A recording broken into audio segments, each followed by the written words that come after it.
Alright everyone, I've made an executive decision. I know we were going to talk about traders in this episode, but I figured if you're like me in this particular playthrough, you only have 48,000 credits or so, you don't have enough to purchase a trader. So I figure I would go over some low-risk money-making opportunities. So the first thing we're going to do is we are going to do some flybys of multiple stations very quickly, and that's using this highway system. So in this particular sector, I am in second contact to Flashpoint. You see this blue line running through here. That is a super highway, and what that's going to do is send us in a loop around a bunch of known systems in the local area. It's going to take us out and around like so, back down through Argon Prime, and bring us back to second contact to Flashpoint. It's a big loop.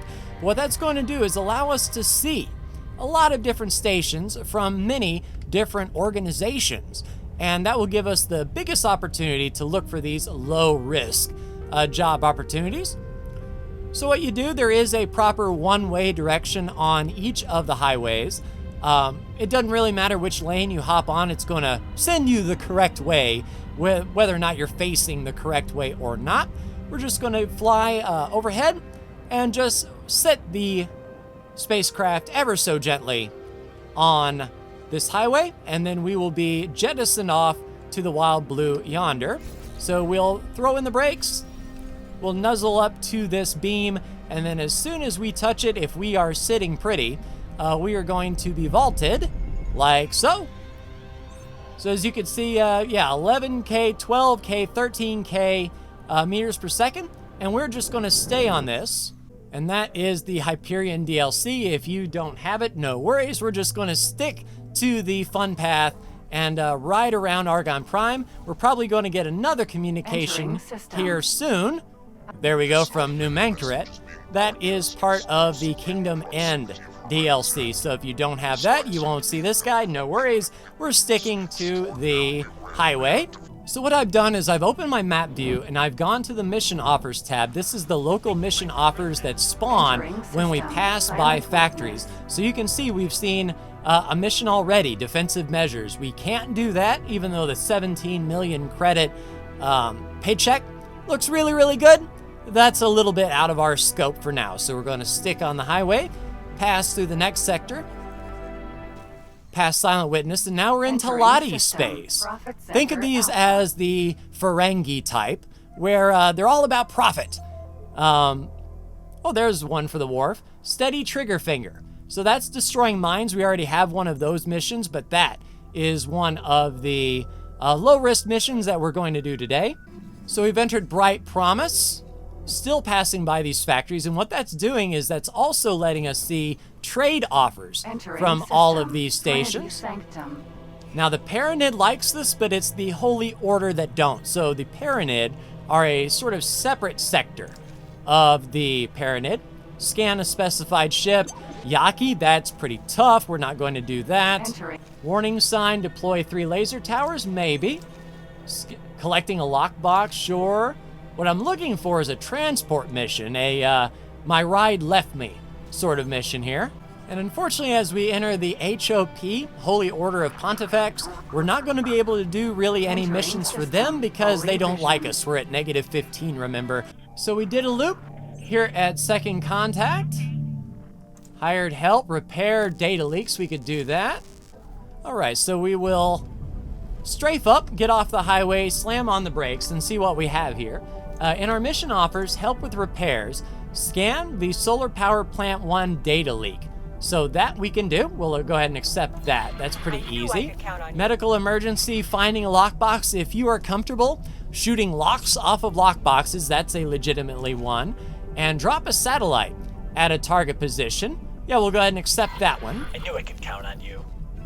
All right, this one's easily done. So let's go ahead and get started with this active mission.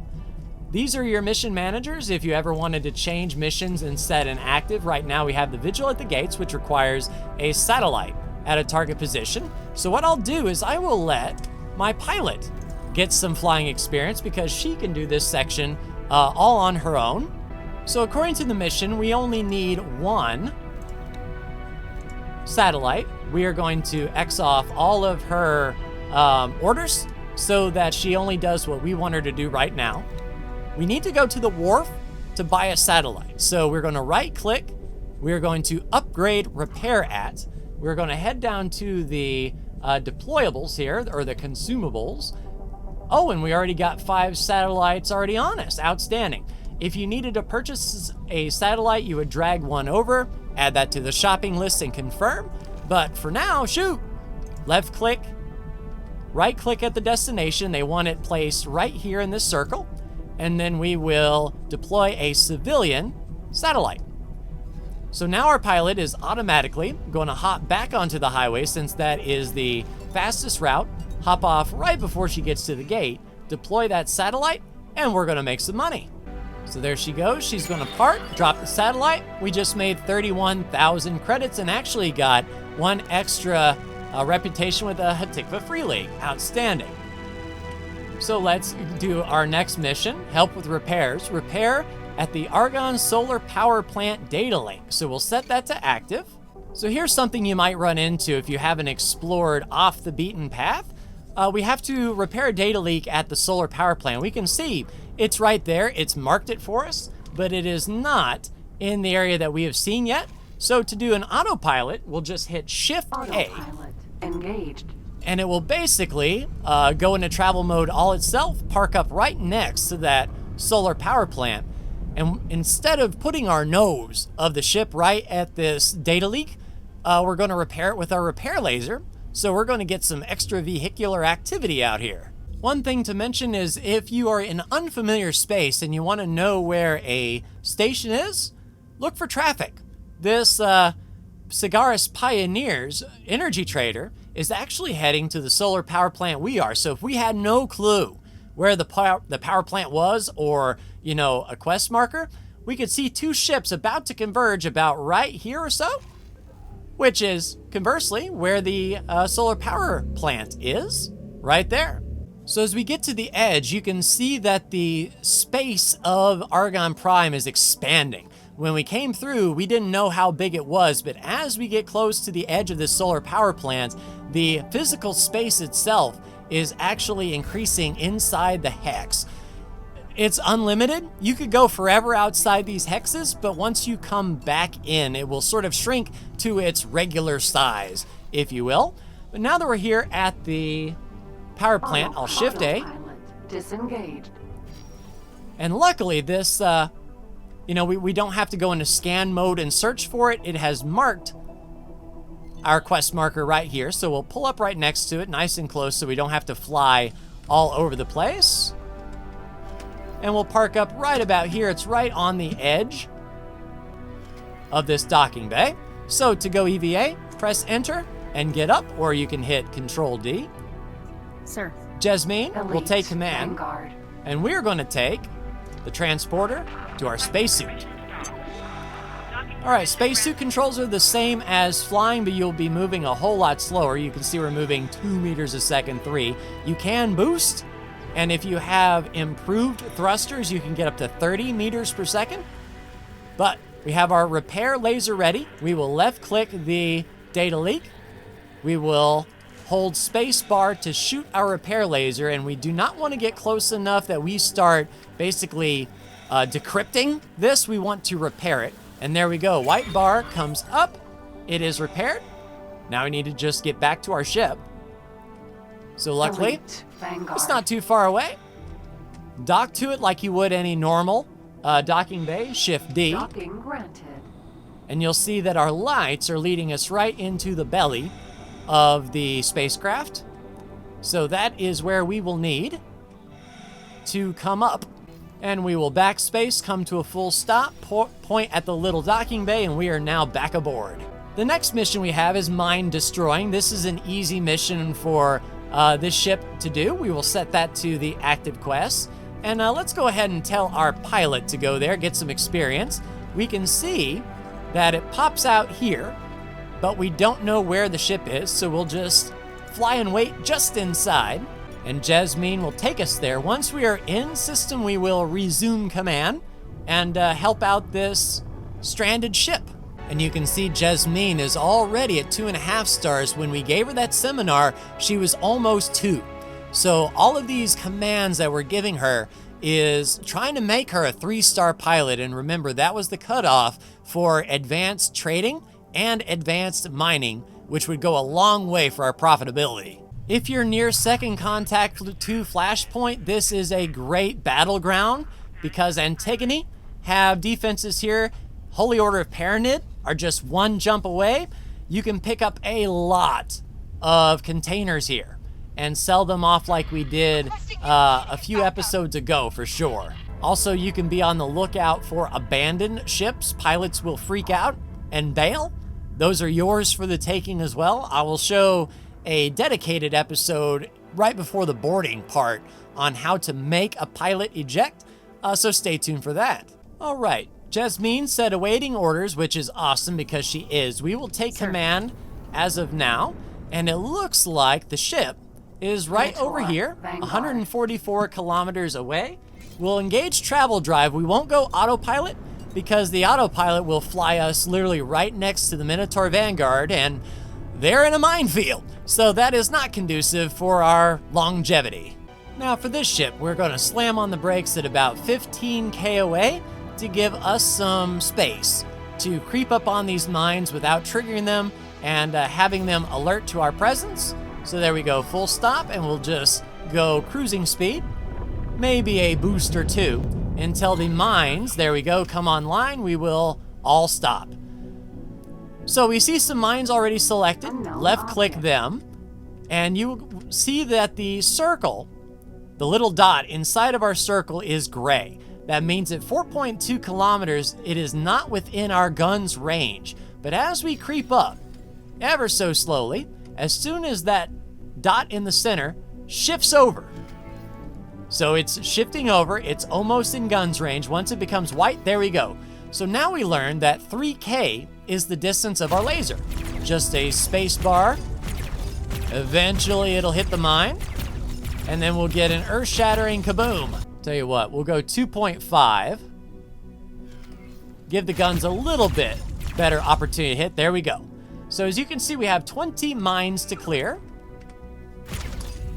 And be extremely careful when shooting in the direction of the ship you're trying to save. And just blow up one at a time because these mines might do a chain reaction like that. So a couple mines blew up, and the Minotaur actually took some shield damage. So give your ship some time to get its shields back before continuing on. You're not in a race. You don't have to complete this within a time limit. Ensure the survivability of your friend. Also, don't leave your reticle pointed at your savior ship, because even though it's gimbaled and it's going to shoot the mine, it's going to return to center as soon as it's done, meaning you might end up shooting the ship that you're trying to save, which is not conducive for friendship. So there's one more mine down, and then we'll just continue on. Bit by bit, square by square, the mines will highlight yellow. Don't move unless you need to, and just pick off all the ones in your initial gun's range first. Now this laser, very inaccurate, kind of does a spray and pray sort of approach. You can see even though the gimbal is trained on that mine, it's biasing to the left, to the right, above, below. Just give it time. Fighter craft have more accurate guns, so mine clearing missions are a lot better with a dedicated fighter craft, but this will get the job done. You know you're kind of getting too close when the question mark symbols turn into a mine symbol, and instead of Unknown object. it becomes Friend foe mine. So there you go. Within 2K, it's like, okay, this friend foe mine is identified by the ship sensor, and now we actually have a health bar. We can shoot it several times. There's a nice chain. Also be mindful as you're creeping up to these mines, there may be some below you. So don't lose your situational awareness and creep on forward and not pay a mine below or above you any attention. Then it just starts creeping over. A ship this size, if hit with a mine, it is a one-hit kill. And then if you eject, you'll be out in space all alone without a ship. It's a bad time for everyone. There are people who do suit starts Unknown object. without a ship to start, and it is not recommended for new players, that is for sure. All right, so one mine left. Where is it? Oh, Thanks for your help. there we go. So as the ship pulls away, they thank us for our help. We get our 2 reputation, 46,000 credits with no risk. The next thing I want to do is do some crystal mining. Right click, remove all orders and assignments. That will keep her in place. We're going to head over here to this asteroid belt. Any asteroid belt will do. We'll just pop in there. And when Jasmine gets there, I will be right back with you. So one thing pilots are super duper careful about are asteroid fields. So if you are on board a ship yourself and you task your pilot to steer through an asteroid field, just know that you're not going to be as efficient. A pilot is faster when you're not aboard and watching them work. It's almost like they're paranoid, but they will scoot through an asteroid field by themselves. But with you, as you can see, she's pretty meticulous, flying up, flying down, not getting on the travel drive, just picking her way through. We will take command again. Thank you, Jasmine. And what we are looking for in this asteroid field is kind of the equivalent of if someone was holding a mirror on the surface of the asteroid and shining that mirror into your face. It'll be sort of a glimmer on one of these asteroids, and I will come back when I find one because it will keep glimmering. It's not a one and done thing, but once you see it and head towards it, it'll be pretty apparent. And I usually fly with the sun at my back to give the asteroids the maximum ability to glimmer at me. If you're coming from the shaded side, I'm not sure if a glimmer would even happen because, of course, sunlight's being blocked by the rock. One thing you might think as you're searching for these glimmers is I could be doing something else. I could be taking other missions and making quick money, guaranteed money. Sure, cost versus time, that is all for you to decide. Aha, I think I found one. It's going to be right here. See, it's kind of like a shimmer, and it's right there in the green crack. So what we're going to do is we're going to nuzzle up to it. We have our weapon ready, and as we get closer, this little glimmer is going to turn into crystals, and it's kind of like a loot box. It's randomly generated. What crystals are given for the first crystal you pull up to? So right here it spawned these purple crystals, which we are going to press our middle mouse button and break those off. And as we break them off, they're going to fly down, and then the explosion, we can hold O. Container magnet. So we got a bunch of Bananite crystals. Unfortunately, the purple crystals, if we looked at our inventory, are going to be the lowest of the low. We got 15 1,000 credit crystals, not worth it. But there's a chance that we get some very high dollar crystals, but not from this sector anymore. It used to be a get-rich-quick scheme until they said, you know what we're going to do is as soon as you find a crystal, every crystal in that sector for the next 30 minutes or an hour or whatever timer they have it set it to will be just purple. So if we got lucky and we found green or blue, we could have made 100, 250,000, 500,000 credits easy, but that really is a roll of the dice. We just made 15 grand. Demonstrating our presence, something like that, the patrol missions, just need you to stay in a sector for 20 minutes, 30 minutes. You don't even really have to kill anything. If you don't want to, you'll get paid the 87,000. You know, it's up to you if you want to do something like that, but I'm looking for a quick and easy transport mission. Hopefully, we'll be getting one soon. All right, we took a mission called Eavesdropper. This is a pickup mission. Sometimes they'll say my ride left me, or I need a ship real quick. The pickup missions are fairly easy. You fly to a destination, pick up an NPC, and then make sure you're in a small ship for these because some of them, like this guy, wants to land on another ship. Sometimes it's actual stations. You can use any size ship for that. But in this case, our small ship is enough to do the job. And of course, make sure we have enough crew space open to accept a passenger. So in this case, we have 2 open spots. We can accommodate Leontiago and get him where he needs to go. So let's have... All right, where is she wanting to go? So pick him up over here, I suppose? So what we're actually doing is picking him up from the ship first. Sometimes it's a station, sometimes it's a ship. Looks like it's parked right here. So once we get in range, we'll give our pilot the docking order, and then we will make our acquaintance. And there it is. The Encore Vanguard right there. Dock and wait, and then we'll right-click this order, remove this order, and she'll turn around, dock up to that Encore. And luckily, I think we're going to get to it before it goes into travel drive. If it's docking up, there it is right there. It's easy for our pilot to land on. If it was actually moving in hyperspace or travel mode, that might have been something we would have to do. But here she goes, docking up. And there are Yaki here, as well as massive Xenon. These are the galaxy-wide big bads. They push from the top of Hatikva's Choice really heavy. So you can see containers drop like crazy, processing units, a lot of missiles. This is a place to vulture up things and assist in the Navy if you were so bold. All right, so now that we're here at the Encore, it is going to continue to go about its business. We will find Leanne. This yellow line is our quest marker. Once we get to the turbo lift, this will be yellow, meaning interact with this thing. Left click. He's going to be at the standard docking bay on dock 1, so we will travel there. And then follow the line. There's Leanne. Oh. So please come aboard.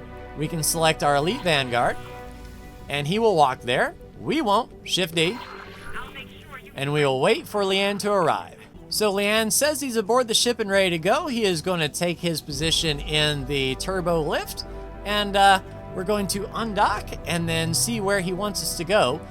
Through that jump gate there, it looks like. So we have to fly to Morning Star 3, which may be where we're going. This magnifying glass means we haven't explored it and we don't know what we're going to see when we get there. If it asks us to fly to another location, we may have to actually ask directions to get the next jump gate, or if he wants to go someplace in this system, we should get a straight line to it. Yeah, I think it's the Explore command instead of Fly to Object, since she's gonna park right by and not go through. Explore will force her to go through. All right, we're docking at another Encore, and it is going to be over there. Outstanding. Travel mode. All right, it's on our radar now within 40K. No, not the Mammoth. We need the Encore, please. Encore Vanguard. All right, so it was delivering to a build plot. One thing I want to show off as well is there is a bit of a gravity well with these large and XL ships that once we get close enough, if we are really close, we will then be able to hit our all stop button, and then we will be pulled along with them. I am not touching a thing, but as you can see, we are not moving away from the ship. It's not pushing us away. Go to outside camera, you can sort of see that we are tucked in and moving with it. So that is something that can help docking. Granted. As this is basically just a space station now, with the same rules as docking normally. Please halt. We will be scanning your cargo load. Nope, get up. Because we have that AGI heuristic core on us. There's the police officer. Elite He'll scan Vanguard. Jasmine, and he's not going to find anything. Yep, there he goes. Thank you, Argonne Police Sentinel. And Jasmine, if you want to, since we're here, you might as well do the docking. Now, as soon as we're docked up, our passenger will automatically leave. And there we go, 49,000 credits deposited just for flying from one point to another. Actually more valuable than crystal farming, I suppose. We got to see a little bit of the galaxy and got to drop someone off. Did we get another mission? Collecting a lockbox, 339,000 credits for collecting the items inside and delivering. Why not? Let's see if we can pull this off. All right, Jasmine, fly and wait. The ship will be undocking soon because proceed with orders. And I will see you in Hatikva's Choice 1. So finding lockbox missions are a zone that you have to use your long-range scanner to find one or perhaps several lockboxes in this circle. and then making sure not to destroy that lockbox because you do have to collect all of the items inside. It knows what's going to be in them, and that's what the client expects. If any of the lockboxes explode, then yeah, the mission fails. There's no penalty for a failed mission. It's just you just don't get paid. And if these lockboxes have explosives on them and we're too close, that might mean the end of our ship as well. All right, Jasmine, we will remove all orders and wait. We will take command, give a long-range scan, see if we get lucky. Even without seeing these lockboxes, I'm guessing they're going to be a 10 lock apiece sort of deal. It's going to make us work for it. Shift 3, hold R, and release. See if we get lucky. Oh, I think I might see one. Is that, or is that just a quest marker? All right, let's scan again. We'll know we hit it when the big circle of searching becomes a small square. So we're on the lookout for pings, pointing in all directions in this circle, hoping to get lucky. And I see a blue ping kind of down that way. At least I did see a blue ping that way. Aha, there's one. Empty space. So it marked a location in empty space. This is going to be our first lockbox, and let's see how difficult it is. Had to rescan it again, but it's back. Once we get in close, it won't despawn. Well, come on now. We're about to hit the thing, I imagine. All right, unlock lockbox. 12K away. Let's take a look at it. All right, it's not a tenner. I can tell by the long container. Looks like a 4. And one thing to note, see these red things along the side? Looks like they're strapped to the outside of it. That is high explosive. If we shoot this lockbox, normally it is a small boom, enough to damage our shields and maybe the craft. This would be enough to destroy the craft. So before we do anything, save game, slot 10, overwrite, cheeky save. And just like before, we're gonna middle mouse click off of the lockbox so that we have gimbal targeting. And we will wait for it to come around on its own terms, like there. And whoop, missed that low, but that's fine. We'd rather miss low than hit the lockbox. One more to go. And skadoosh. Vacuum them up. Oh! We're ready to deliver. That was the only lockbox we needed. Outstanding. Morningstar. So back to Morningstar. And since we're actually going to an argon factory that we have seen before, dock and wait. And I hope something like this Xenon raiding party doesn't shoot us out of travel drive. We're pretty slow in the grand scheme of things. These Xenon can scoot. So if it wants to shoot at us, it can. We're just not going to pay them any mind. Oh, he's turning about. He's looking. Luckily, he's going to have bigger fish to fry with these ships that we're going to pass. And I have to say, this is my first time delivering to a station that is under construction. It looks like the Argon are building their dock platform first, so we're able to land. Essentially, all housing, the trading stations, all of that stuff is attached to that dock. So as long as they have a dock, we can land and do business with the traders and whatnot there. But it hasn't built its production modules. That's why it's just a regular Argon factory. They don't know what they're going to do with it yet. But with those defense discs, I imagine this might be some sort of defense platform in the future. All right, Jasmine drops us off. We are going to drop off our ARG new stakes and whatnot. So transport room going to a private apartment. All right, to do some shady business. Hello. And then, hello, passing. Here's the person that wanted it. Left click, deliver all matching items. That will complete the contract. And now we actually can talk about promotions now that we have gotten enough reputation with the Argon. We're past plus 10, so we've got some emails. We've got about 543,000 credits. And if we look at our player information emails, you can see They want us to volunteer in their wars. There's our promotion ceremony. And the Hatikva, which is a quest giver, they want us to join too. So what this did was this put a quest marker in our map mission manager, promotion to friend of the Federation.